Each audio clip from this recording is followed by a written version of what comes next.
The big news this week is that Tesla has crippled the Model 3 and the Model Y by removing radar.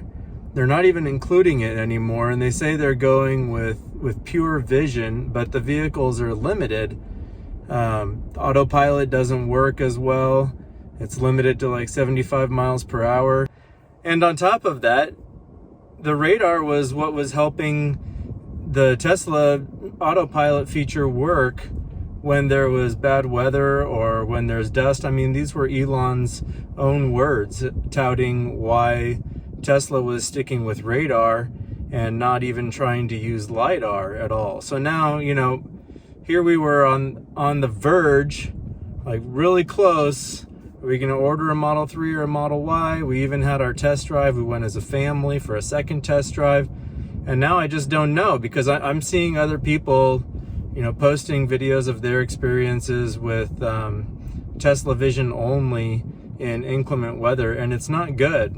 I mean, I'm sure that there's going to be some kind of an update to software coming soon, but what kind of confidence do we have as consumers that this is going to work as well? All of the history of Autopilot working to date and the experience that we were able to have on the test drive of Autopilot working is based on vehicles that actually have radar in them. So now my confidence level in the Autopilot feature is down here, and I once again in a holding pattern, waiting, because I don't want to buy something and take delivery on a vehicle with no radar sensors in it, and then Tesla goes, oh yeah, well, turns out that wasn't quite ready for prime time. And then, you know, you'll have this long backlog, this long history of vehicles with radar in them, and then this gap where some vehicles didn't have radar and they didn't work as well, and then they brought it back, and let's say that they bring it back and they start putting it in their vehicles again. I just don't know. So it makes me wonder, you know, if the Mach-E is a better choice now, because doesn't seem like Ford is interested in doing away with radar. They're not, you know, on the forefront pushing for vision only like Tesla. Well, and then I also found out that Tesla has eliminated lumbar support on the passenger side. So now what? So now if I go on a road trip with my wife and we're swapping out and we're driving, let's just say for the sake of argument that she's okay with not having lumbar support in her passenger seat. But I have had 2 back surgeries, and for me the lumbar support is important.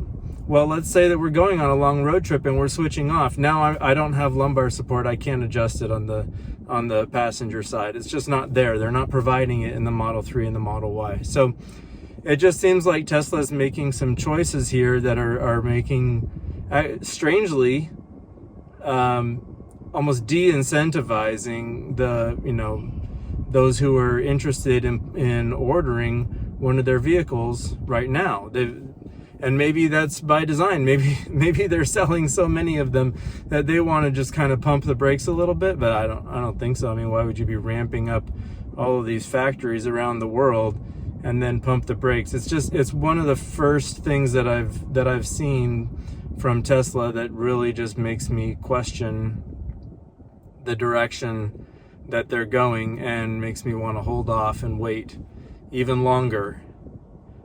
I don't know, maybe now I'll end up waiting long enough to test drive an IONIQ 5 or something like that before making a decision. But you're frustrating me here, Tesla. Things were going good. I was headed in the direction of placing an order. Now I don't know. I really don't know.